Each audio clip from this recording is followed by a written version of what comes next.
Magandang umaga, ngayon po ay araw ng Biyernes, February 2, 2024. Narito po muli ang update sa lagay ng panahon.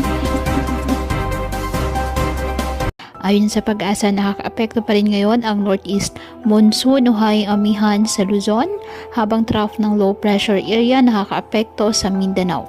Ang nasabing low pressure area, mababa naman ang tsansa nito na maging bagyo within 24 to 48 hours ayon sa Pag-asa. Ngunit nagdadala na po ito ng mga pag-ulan silang bahagi po ng bansa ang trough extension nito. Ngayong araw, ang Mindanao, Central Visayas, Negros Occidental at Southern Leyte asahan na maulap na kalangitan na may kalat-kalat na pag-ulan at thunderstorms dahil po sa trough extension ng nasabing LPA. Ang Aurora, Quezon at Bicol Region asahan din ang maulap na kalangitan na may mahihinang pag-ulan dahil sa amihan.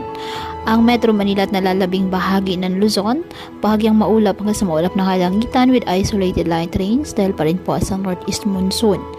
Apektado naman ng trough na nasabing LPA kasabay ng mga localized thunderstorms ang nalalabing bahagi ng Visayas.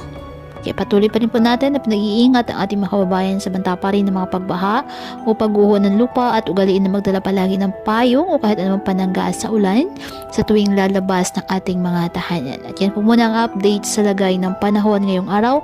Muli patuloy po tayo na mag-ingat at palaging tandaan, God loves you. Stay safe and God bless.